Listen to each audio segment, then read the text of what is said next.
pierdas y solamente una vez al mes. Y bueno, empezamos aquí, mi hija ya está haciendo su aparición, ya se la van a llevar a dormir y luego traen atrás. Y continuamos con el tema, con la serie del Espíritu Santo. Y me preguntaron que si iba a poner un tema, un título al tema, aparte, le dije que no, porque todavía no lo tenía decidido. Pero seguimos, no sé si este va a ser el último mensaje o si nuestro pastor todavía va a regresar la próxima semana a compartir algo que no se haya dicho ya. Creo yo que hemos aprendido y estudiado bastante a lo largo de, ¿cuántos domingos llevamos? Como 4 o 5 domingos del Espíritu Santo. Llevamos bastante estudiado acerca del Espíritu Santo y como él decía, el Espíritu Santo es la persona de la Trinidad más olvidada. Todos conocemos a Dios como el Padre, Dios, el Creador, omnipotente, soberano, creador y dueño de todas las cosas. Jesús, obviamente, el que vino a pagar por nuestros pecados. Todos conocemos a Jesús, pero el Espíritu Santo es la persona menos explorada, menos estudiada, menos reconocida de la Trinidad. Sin embargo, curiosamente, es la persona más relevante en la vida del cristiano mientras estamos en esta tierra. Entonces, vamos a empezar el tema de esta mañana. Y en el libro de Mateo se habla, hay una historia ahí donde Jesús libera a un joven que estaba endemoniado, que estaba poseído.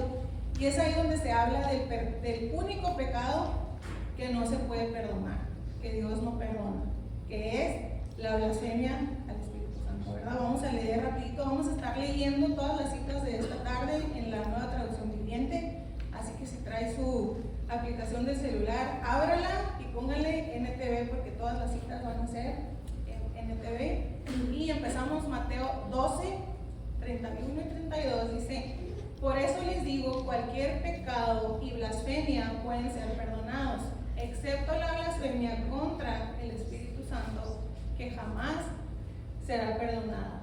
El que hable en contra del Hijo del Hombre puede ser perdonado. El Hijo del Hombre es Jesús. Pero el que hable contra el Espíritu Santo jamás será perdonado, ya sea en este mundo o en el que vendrá.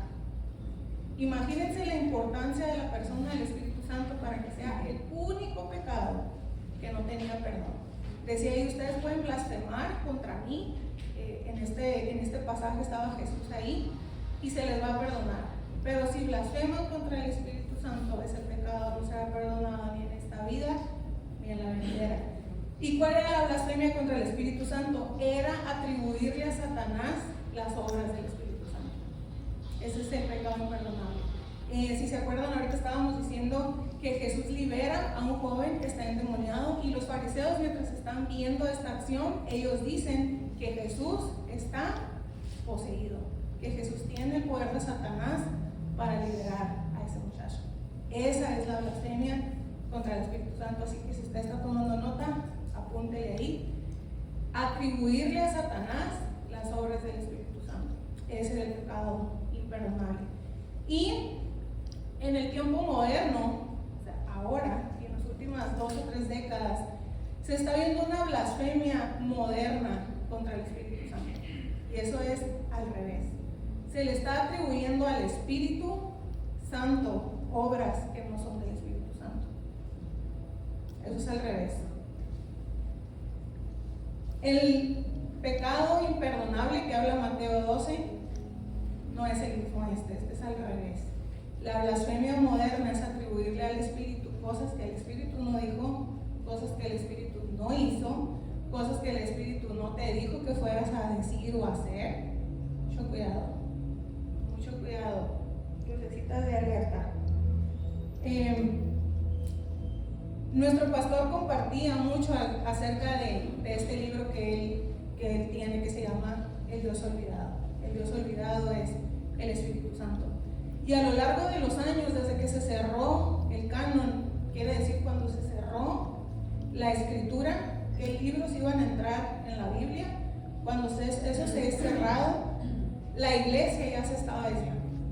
Si usted recuerda las cartas que hemos leído del apóstol Pablo amonestando a las diferentes iglesias, la iglesia ya se estaba deschongando. Y Jesús no tenía ni 20 años de haber resucitado. de haber ascendido al cielo y la iglesia ya estaba adoptando prácticas y costumbres antibíblicas. Esto no es nuevo, esto no es nuevo. Y desde entonces a la fecha el Espíritu Santo ha sido el relegado y el marginado por dos razones.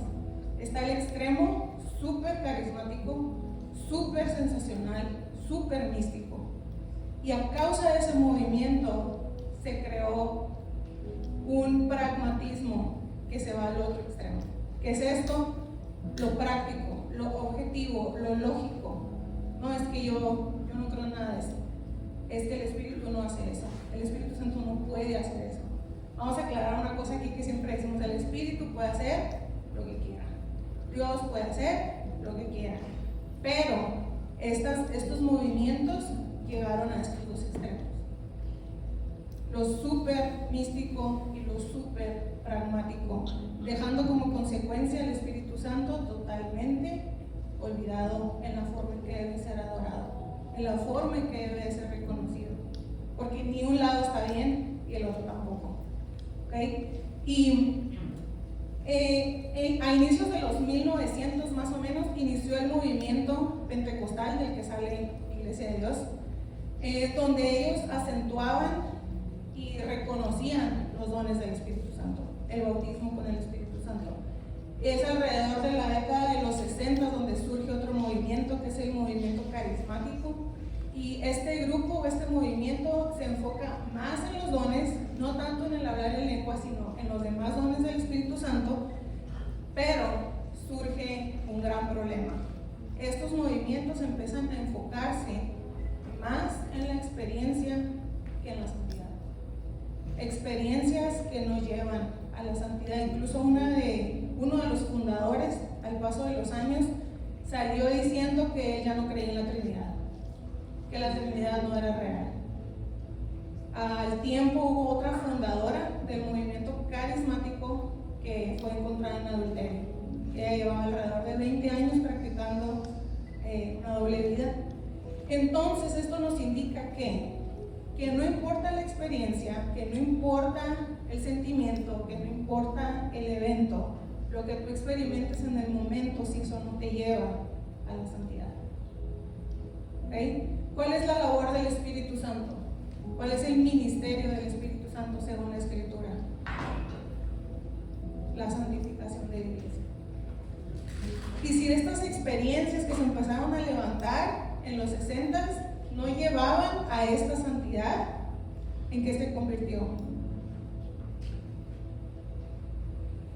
En un evento, en un show, en una... no sé cómo se les puede llamar para no sonar un poco rudo, pero se volvió en una puesta en escena de muchas personas, de muchos movimientos. Y para eso hay sin fin de nombres, usted puede leerlos en su casa, de personas que fundaron estos movimientos que al paso de los años se comprobó que no eran personas que tenían el corazón en el lugar correcto para hacer lo que estaban haciendo. Y cada vez más se fue distorsionando algo que empezó como algo bueno y se tornó en algo antibíblico. En 1996 se fundó la nueva Reforma Apostólica. Y no sé si usted ha escuchado de ella, en inglés las siglas es NAR, New Apostolic Reformation. Y esto es fundado por el señor Peter Wagner, donde él tuvo una convención con alrededor de 500 líderes evangélicos en Pasadena, California.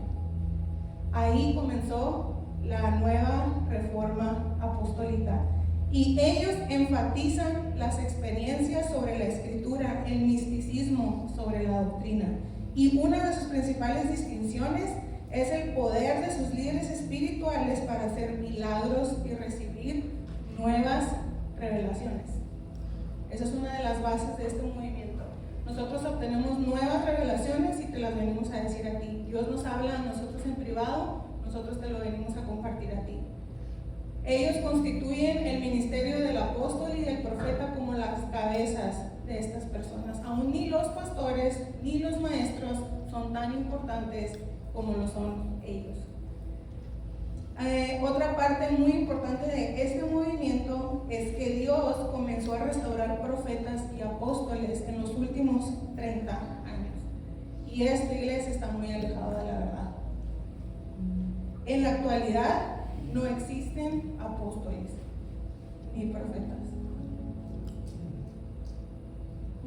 No existen. Existe el don de profecía, existe el don de ciencia, pero no hay profetas como tal, llamados e instituidos por Jesús.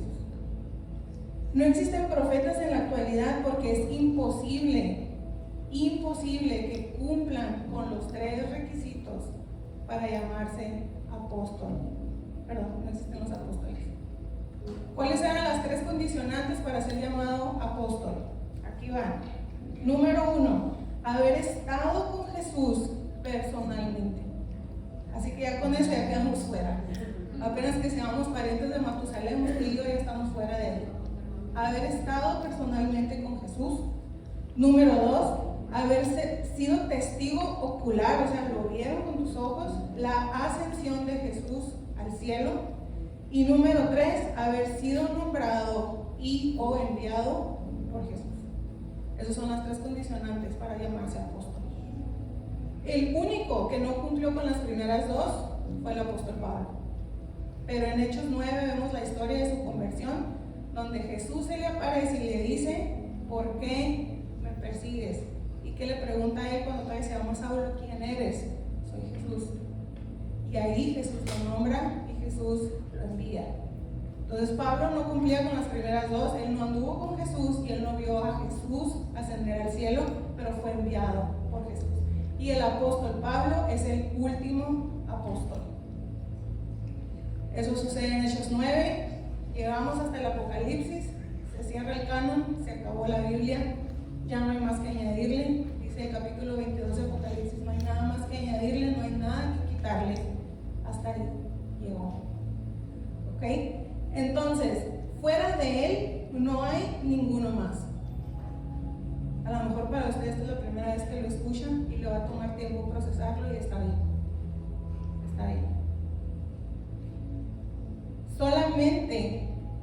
Solamente se le puede llamar charlatán o impostor a alguien que se viene a presentar como apóstol en este año, en este tiempo, porque no es verdad. Cualquier persona que se pare enfrente de usted, o sea su amigo íntimo, o lo vea usted en YouTube o en alguna red social, que diga: yo recibí una nueva revelación, cuidado, no hay nuevas revelaciones. Todo lo que Dios nos quería hablar, ¿dónde está? ¿Usted cree que la Biblia tiene errores? No tiene ningún error. Hay corrientes que se están levantando diciendo que la Biblia se contradice, que la Biblia es escrita por hombres, que cualquiera entonces puede escribir y manda su carta y dice: bueno, metan esto en la Biblia. Ese es un tema todavía más amplio para discutir. Pero lo que está en la Biblia es inspirado por el Espíritu Santo. Si el Espíritu Santo siguiera dando nuevas revelaciones a las personas, ¿esto qué quiere decir? Lo que usted recibe del Espíritu es digno de que se meta en la Biblia. Entonces usted va, hace un concilio, como se hizo en aquellos tiempos, y usted dice: el Espíritu me habló esto y esto, hermana. Así que yo digo que después de Apocalipsis debe de haber un libro que se llame Revelaciones de la hermana Chuy, porque el Espíritu me lo habló y es algo nuevo que ustedes no saben, eso no está en la Biblia. Entonces yo vengo con mis hojas, métanlo en la Biblia. ¿Es auténtico? No es, iglesia. Dice 2 de Pedro 2, 1 al 3. 2 de Pedro capítulo 2 versículos 1 al 3 dice: en Israel también hubo falsos profetas, tal como habrá falsos maestros entre ustedes. Ellos les enseñarán con astucia herejías destructivas y hasta negarán al Señor quien los compró. Esto provocará su propia destrucción repentina.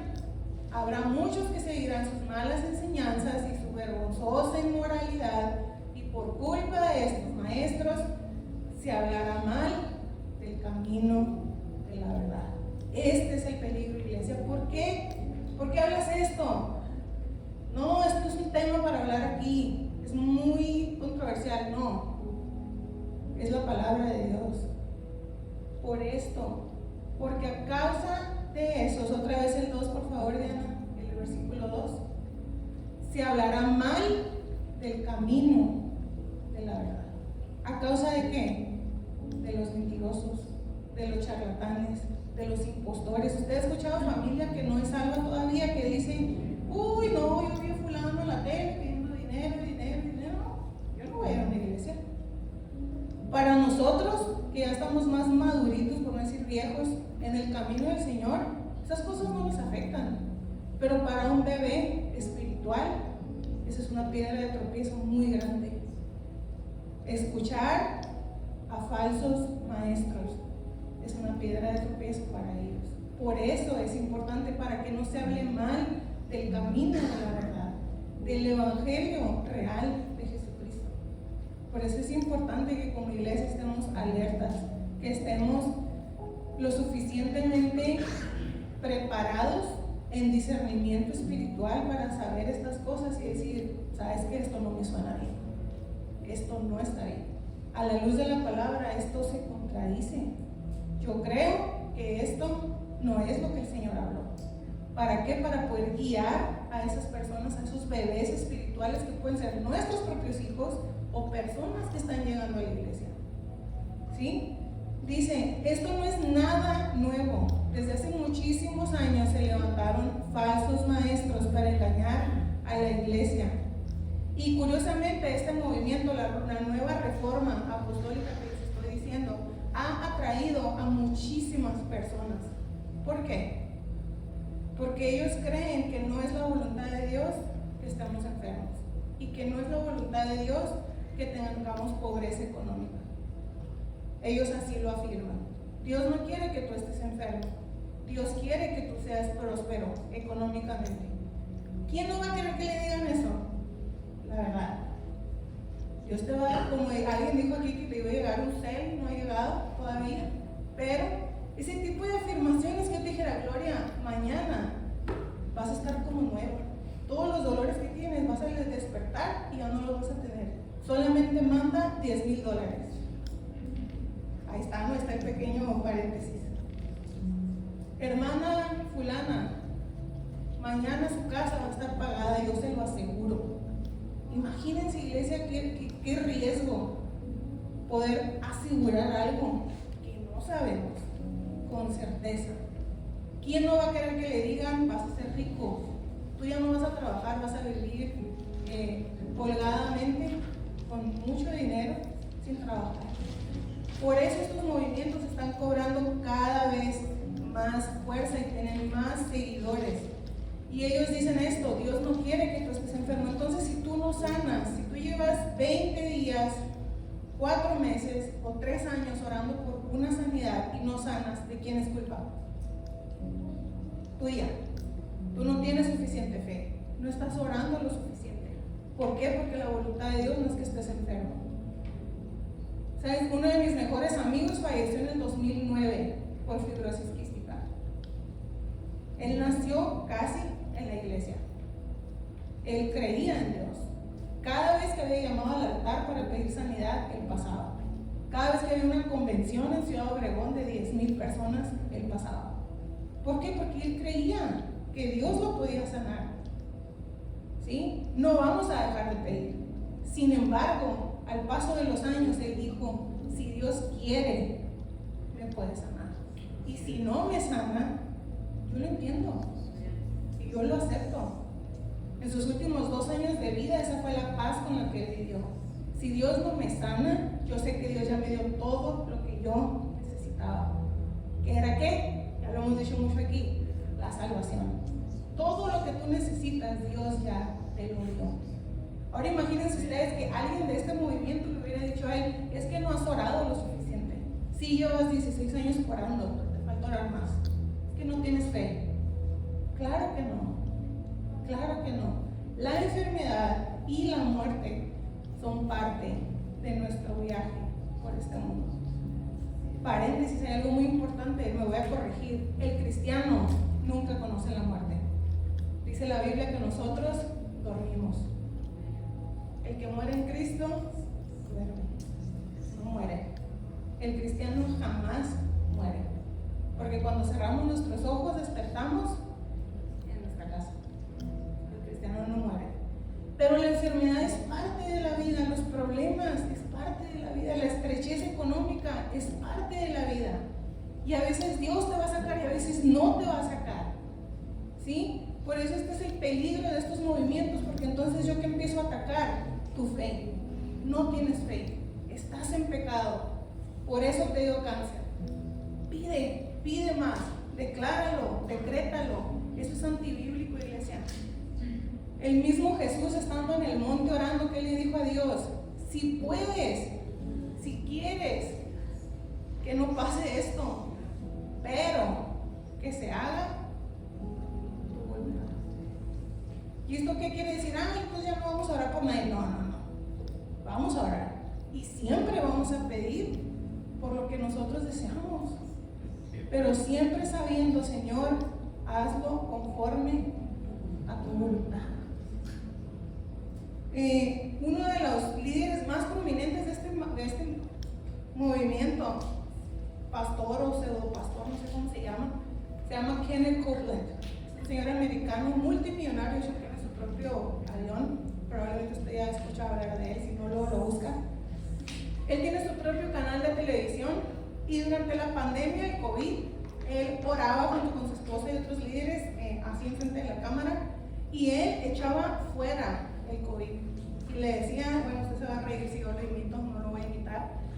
Pero era un espectáculo que si yo no hubiera sido creyente, para mí hubiera sido, qué locos están ustedes. Yo ni de loca voy a una iglesia cristiana, si es así lo que hacen ustedes. Yo no voy. Y él decía, si tú pones tu mano en la pantalla, o sea, junto con la mía así, vas a sanar de coronavirus inmediatamente. Y luego ya salen las letras abajo de la pantalla: si tú quieres un milagro de sanidad, manda tu dinero, bla, bla, bla, bla, ¿no? Y cosas así se empezaron a levantar. Una de las iglesias más reconocidas de este movimiento se encuentra en Redding, California, y se llama Bethel. Esta iglesia se mueve mucho por la palabra de fe, así se llama eso, word of faith, que quiere decir, como dice la escritura, pero ellos lo han torcido, tienes que hablar las cosas que no son como si fueran, y lo vas a declarar y lo vas a decir y se va a hacer. ¿Por qué? Porque en cierto modo Dios es un genio de la lámpara, ¿verdad? Y va a hacer lo que nosotros digamos. Esta iglesia se dedicaba a ir a los hospitales a orar por los enfermos, porque ellos sanan, ellos son sanadores. Pero en la pandemia del COVID ellos mandaron un comunicado diciendo que durante esa contingencia ellos ya no iban a ir a los hospitales, porque pues se pueden contagiar, ¿verdad? Y fue bien curioso, porque yo en la pandemia del COVID yo dejé de ver cruzadas de milagros, yo dejé de ver campañas de sanidad durante los 2 años y medio que duró la contingencia del coronavirus. Yo no vi personas que se levantaran a decir, yo tengo el don de sanidad, yo oro por todos ustedes. No hubo. ¿Por qué? Porque eso ya no existe. No hay sanadores. Dios sana, sí, cuando Él quiere, sí. Pero nadie se puede parar y decir, yo te voy a sanar, ven, voy a orar por ti. ¿Cuál es la diferencia de esto? Aquí va. En el tiempo de la era apostólica, cuando eran ¿cómo se llama el libro de Hechos? El nombre completo es Hechos de los Apóstoles. No se llama Hechos de toda la iglesia, Hechos de los Apóstoles. Estas personas que estuvieron con Jesús y lo vieron ascender al cielo y fueron llamados por Él, ellos sanaban. Y cuando tú no lo tienes, no te voy a confundir. Ellos que sí tenían el don de sanidad impartido por Jesús, sanaban 100% de las veces, en una probabilidad de 100%. ¿Qué quiere decir? ¿Que te va a sanar a veces o siempre? Siempre. Ahora, si alguien te dice, yo tengo el 100% de probabilidad de que si te toco te sanas, y tú no te sanas, ¿qué quiere decir eso? Yo soy una charlatana. Yo no te puedo decir que tengo el 100% de seguridad de que te vas a sanar. Yo puedo orar por ti y decirte, vamos a a pedirle al Señor que te sane. Y si Él quiere, lo va a hacer. ¿Amén? No vamos a dejar de orar por los enfermos, no vamos a dejar de pedir por un milagro, pero no podemos decir, te lo aseguro 100% que así va a suceder. Es un riesgo grandísimo. ¿Y qué pasa? Somos malos representantes de la palabra de Dios cuando nos presentamos ante los incrédulos con estas cosas.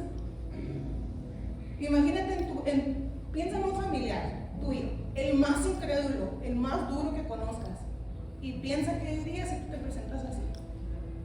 Piensa en esa persona. ¿Sería un evangelio que tiene fuerza, que tiene respaldo, o sería un chiste para esa persona, la más dura de corazón que tú conozcas?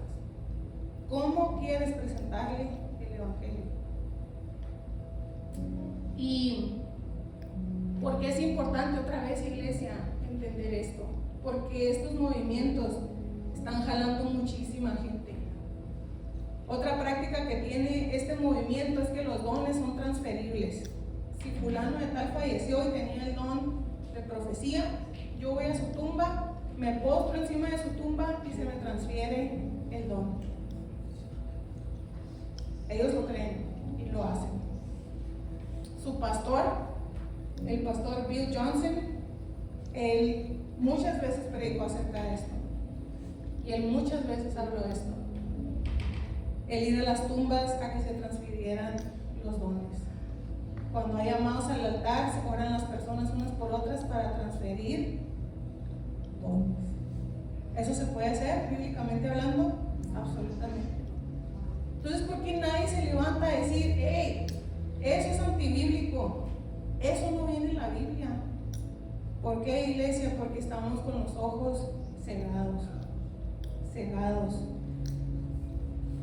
Dice en 2 Timoteo 4, versículos 3 y 4. Llegará el tiempo en que la gente no escuchará más la sólida y sana enseñanza, seguirán sus propios deseos y buscarán maestros que les digan lo que sus oídos se mueren por oír. ¿Le ha pasado a ustedes eso que cuando quiere que alguien le dé la razón va con la persona que sabe que le va a dar la razón? O sea, somos como que, entonces, ¿para qué preguntas, no? Si tú sabes que si quieres escuchar lo que quieres escuchar, te lo voy a decir. Pero no vamos con aquel que nos va a contradecir. ¿Por qué? Porque muy en el fondo no queremos escuchar la realidad, solamente queremos una segunda opinión que respalde lo que nosotros ya decidimos. ¿Sí? Si usted tiene a alguien muy indeciso en su familia, como lo es mi mamá, ¿te gusta más este o este? No, pues ese, ay, pero me gusta más este, de ese.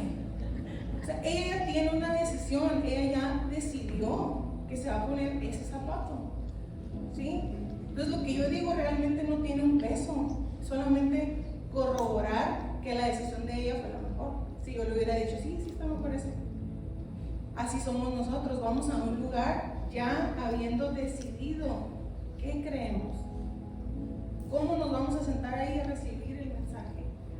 Entonces, si tú vas en una situación de una enfermedad terminal en tu familia y te sientas en ese lugar y alguien te dice, Dios te va a sanar esta noche, tu corazón ya va destrozado, tus emociones van mal, vas en una necesidad urgente y esas personas se aprovechan de eso y caemos muy fácil.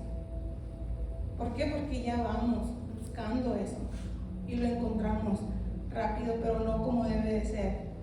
Así que cuando escuchemos a X o Y predicador en YouTube, en persona, en otra iglesia, en esta iglesia, en Facebook, donde sea, y empiezan a prometer estas cosas, iglesia, cuidado, mucho cuidado.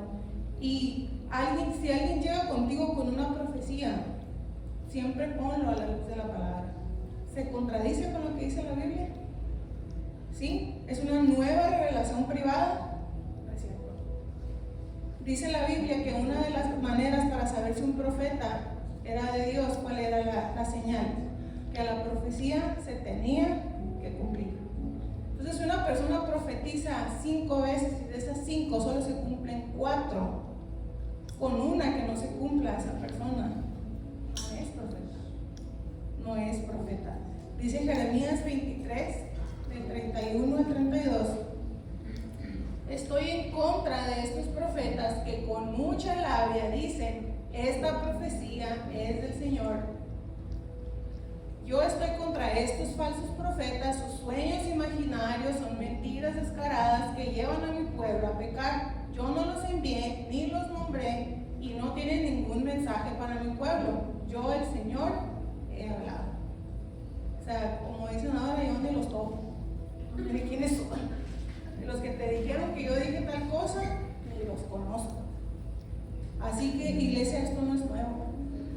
Esto no es nuevo, absolutamente. Dice otra vez Apocalipsis que nadie puede ponerle o quitarle a la Escritura. Y estas cosas que se están levantando son herejías contra el Espíritu Santo. ¿Qué es el Espíritu Santo según la Biblia? Es fuego, pero no un fuego que te tumba al piso y estás temblando 2 horas y te levantas y sigues igual. No es fuego que hablas en lenguas desordenadas y sales de aquí y sigues igual. No es fuego para nomás estar gritando, para estar desendemoniando gente, porque todos están endemoniados. Es fuego que purifica, que santifica. ¿Para qué? ¿Cuál es la labor del Espíritu Santo? Santificarnos para poder llegar a la presencia de Dios. Porque sin santidad nadie va a poder ver a Dios. Ese es el trabajo de Él. Todos los días, dice a Jesús, les enviaré al Consolador. El Espíritu Santo consuela, el Espíritu Santo empuja, el Espíritu Santo abraza, el Espíritu Santo te llena de poder para hacer lo que tú sabes que es correcto. Lo que dice la Escritura que vas a hacer, no nada que tú te inventaste, no una profecía loca que alguien de repente tiró y dijo, iglesia, vamos a comprar este terreno que cuesta $4 millones, no tenemos ni un quinto, pero lo vamos a comprar. Hey, ¿qué dice la Biblia? Que el que va a planear primero se tiene que sentar a sacar cuentas de cuánto tiene. ¿Qué no? Claro que hay eventos específicos donde Dios dice, da un paso de fe. Pero el Señor, mira, te tiene que conviccionar absolutamente.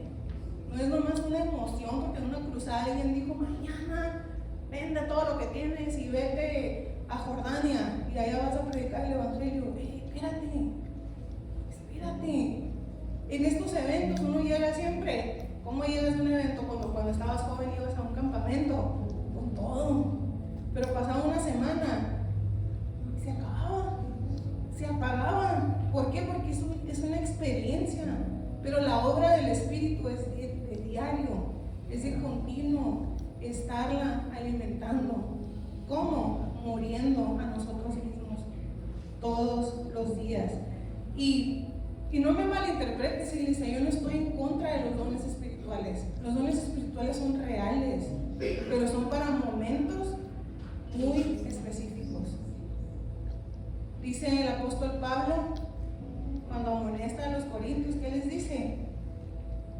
Que no estuvieran abusando de estos dones, que no estuvieran nada más enfocándose en la experiencia. Si va a haber personas que hablen en lenguas, ¿cuántos dice que hable 2 o a lo más 3? Y por turnos, y que haya interpretación. Si no, entonces es para ti, para tu edificación. ¿Sí? Eso está en la Biblia. No te estoy diciendo yo creo, yo pienso, es que yo digo, no, lo que yo diga no importa, para nada.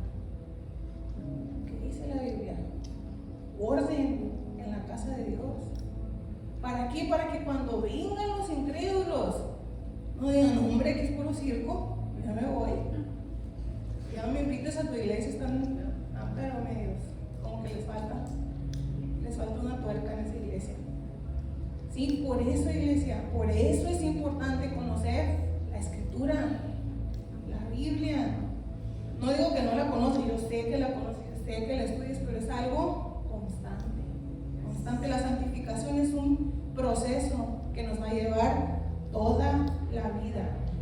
Y no se trata de que temblemos, lloremos, nos caigamos, que veamos demonios por todas partes, que andemos viendo el 666 en la Coca-Cola, en, no sé, todas las caricaturas. Mira, si les buscamos, todas van a tener algo. Todas. Absolutamente. Y este movimiento de la nueva reforma apostólica también habla de que nosotros vamos a dominar la tierra, que nosotros tenemos que conquistar las 7 montañas, que es el gobierno, que es la educación, que son las empresas, no me acuerdo cuáles son las demás, los deportes, las artes, todas, ¿no? Pero bíblicamente, iglesia, ¿eso es posible? ¿Qué dice la Biblia? Que los hijos de Dios vamos a dominar todo y todo se va a poner muy bonito y entonces Cristo va a venir por su iglesia.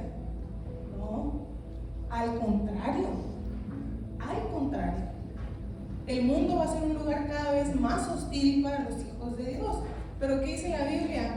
Erguíos y levanten su cabeza, porque su redención está cerca. La intención de Dios no es que estemos bien a gusto en este mundo y bien chilo que no nos queramos ir. No sé si a ti te ha pasado con las cosas que se están manifestando últimamente, que uno dice, sí Señor, ven. Así como dice Apocalipsis al terminar la Biblia, sí Señor, ya ven. Eso es, porque nosotros no estamos aquí para quedarnos, no vamos a cambiar las cosas. ¿Cuándo vamos a regresar a gobernar? En el milenio, ahí sí, junto con Cristo, pero eso es otra clase. Si usted quiere ahondar más, vaya a su grupo vida, ahí haga las preguntas que quiera hacer. Por eso es muy importante a los grupos pequeños, porque ahí es donde ahondamos y nos extendemos y preguntamos y compartimos, ¿verdad? Los misterios de la palabra de Dios. Y el poder del Espíritu Santo, iglesia, nos lleva a ser aceptados delante de Dios. Ese es el papel del Espíritu Santo en nuestra vida. Te voy a decir una cosa, yo por muchos años crecí pensando que algo estaba mal con las personas que no hablaban en lenguas. Es que no lo has pedido lo suficiente. Hubo un predicador que es muy bueno y a mí me dolió escuchar lo que dijo. En un congreso de jóvenes, él dijo: el que nunca haya hablado en lenguas pase al altar. Y ahora ustedes van a repetir después de mí. Y él empezó a hablar, tú repite. Y cuando menos piensas, se te va a soltar la lengua y vas a estar hablando en lenguas. Eso es el bautismo del Espíritu Santo. Que tú repitas palabras en sentido que alguien más dice y de repente dices, ya está hablando en lenguas. Claro que no. ¿Y sabes quién es este predicador? Y te lo voy a decir, Andrés Speaker. Yo lo vi con mis ojos, estaba en ese evento hace 2 años. Y a mí me dolió, porque es tan buen predicador, es tan buen pastor. Me encantan sus prédicas, me encanta su podcast. Cuidado. Podemos ser muy buenos oradores, podemos ser muy buenos comunicadores. Y aunque la intención sea buena, el fruto no lo es. ¿Usted cree que salieron jóvenes de ahí creyendo que hablaban en lenguas? Claro que sí. Tenemos que tener cuidado, iglesia, porque tenemos personas que nos están viendo, empezando por nuestros hijos. ¿Tus hijos hablan en lenguas? ¿Y ellos qué sienten? ¿Que les falta pedirlo más? ¿Que no se lo merecen? ¿Que no es para ellos? Eso es lo que la iglesia por muchos años nos enseñó. Por eso es importante, iglesia, conocer la Escritura, porque hemos puesto a un lado a muchas personas por estas prácticas. Dice 1 Juan 4:1: queridos amigos, no les crean a todos los que afirman hablar de parte del Espíritu. Pónganlos a prueba para averiguar si el Espíritu que tienen realmente proviene de Dios, porque hay muchos falsos profetas en el mundo. Y esto todavía era hace muchos años. Ahora hay más. Segunda de Juan 1, del 9 al 11 dice: todo el que se desvía de esta enseñanza no tiene ninguna relación con Dios, pero el que permanece en la enseñanza de Cristo tiene una relación tanto con el Padre como con el Hijo.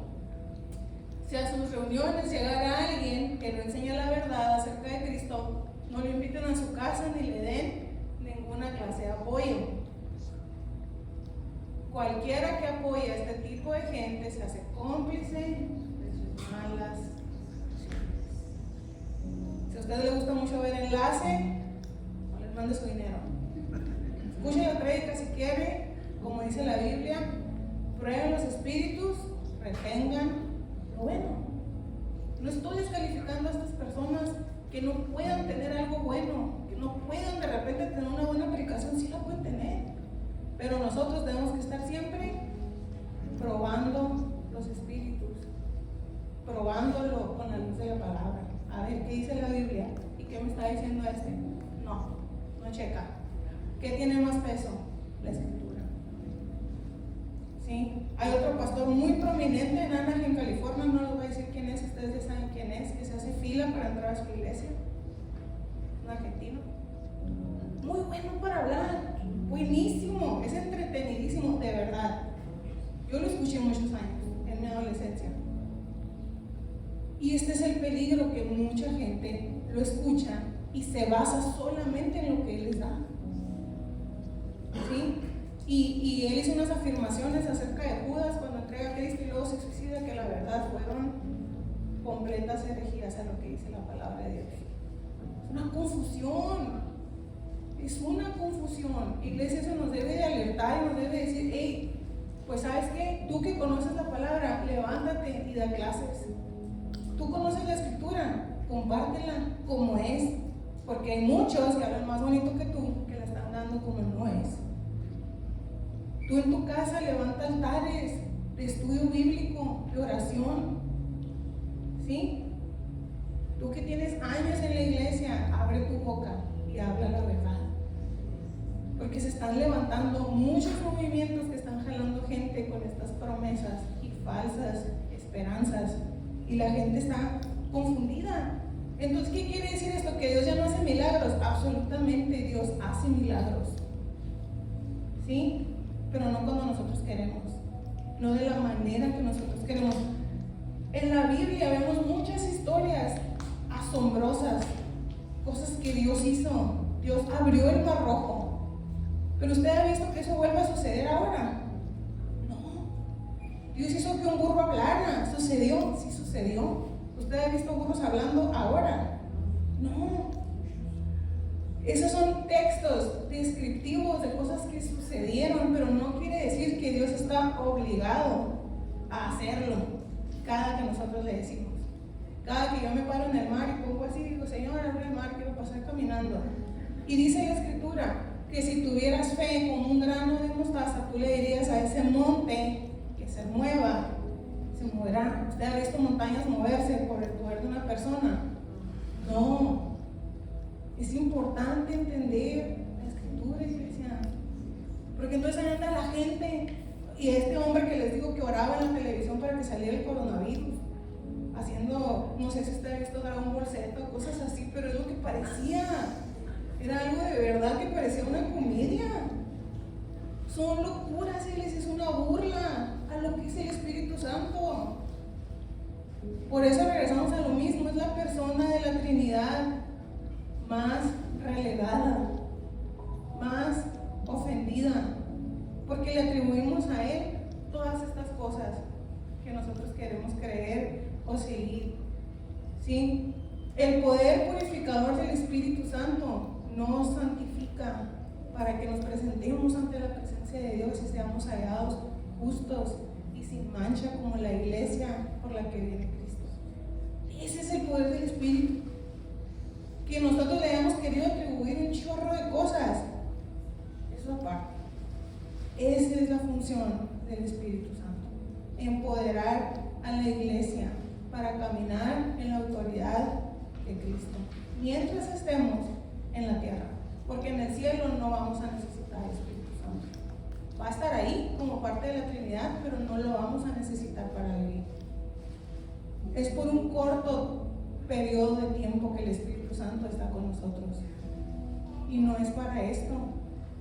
Dijo Charles Spurgeon, y con esto termino: discernimiento no es la habilidad de distinguir entre lo correcto y lo incorrecto, sino la habilidad de distinguir lo correcto de lo casi correcto, de eso que parece que es, pero no es. Si ustedes no sé si han ido a Los Ángeles, donde venden cosas de imitación de diseñador, que híjola, hace cuenta que es. Yo tenía una amiga que traía muchas bolsas de Louis Vuitton, de la LV, y decían, o sea, tenía un dineral porque tenía como 8, y de verdad tenían todo. Yo les colgaba la bolsa y era todo como el original. ¿Sabe cuál es la única diferencia? El hilo con el que la cosían. Todo lo demás ellos lo conseguían con los fabricantes de la original. Gente que estaba ahí, pues se transeaba materiales y los vendía por afuera y hacían estas bolsas. Lo único diferente era el hilo.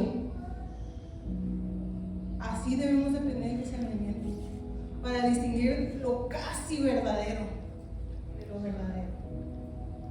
¿Sí? Siempre probando los espíritus, de lo que le digo yo, de lo que le dice el pastor, de lo que le dice Carlos, de lo que dice Diana, de lo que dicen los maestros. Todo, en todas partes, constantemente estar alertas. Primero por nosotros mismos, luego por nuestra casa y por la iglesia de Cristo. ¿Sí? Acompáñenme a orar, iglesia, vamos a ponernos de pie. Como les digo, ya que se reanuden los grupos vida, no falte, porque yo sé que ahorita usted se fue con muchas preguntas, ya le di la cara, algunos ahí ya les estoy viendo. Para eso es el grupo vida, para que usted pregunte, para que lean, para que discutan, para que compartan. Y ese es el grupo. Yo sé que a veces no le gusta porque es el miércoles y ya andamos así medios. Vaya, va a ser edificado y va a aprender mucho de la palabra. Señor, damos gracias por tu hermosa palabra, Señor, por tu hermosa presencia que habita, Señor, siempre en nuestras vidas, Señor, no como algo de una vez a la semana, no como algo de una sola vez, Señor, de un solo evento, sino es algo constante, Señor. Gracias por el regalo del Espíritu Santo que nos has dado como nuestro consolador, como nuestro ayudador en tiempos difíciles, Señor. Y en esta tarde te pedimos que sigas iluminando nuestra vida, Señor, como dice David, lámpara es a mis pies tu palabra y luz para mi camino, Señor. Es lo único que necesitamos y te damos gracias porque nos has dado, Señor, todo lo que necesitamos, la salvación para nosotros. Sabemos que la salvación para nuestra casa también viene, Señor, por añadidura, y te pedimos que nos ayudes a buscar tu reino, Señor, constantemente, a confiar en tu voluntad, Señor, en tu soberanía, por sobre todas las cosas, a tener paz y contentamiento en medio de las tribulaciones, Señor. Y si es tu voluntad, Señor, tú vas a obrar milagros, Señor. Si es tu voluntad, Señor, tú vas a hacer que las cosas funcionen como nosotros queremos, pero muchas veces, Señor, las cosas van a funcionar como tú quieres, Señor, y creemos que a los que te aman, todas las cosas nos ayudan para bien, Señor. Ayúdanos a confiar, a descansar, Señor, en tus promesas, porque eres bueno, eres santo, Señor, y porque nos amas con amor eterno, Señor. Bendice la semana de mis hermanos, Señor. Aquí pido abundante que tengamos semanas bendecidas, Señor, con oportunidades, Señor, para mostrar tu amor siempre. Te doy gracias y te lo pedimos en el nombre de Jesús.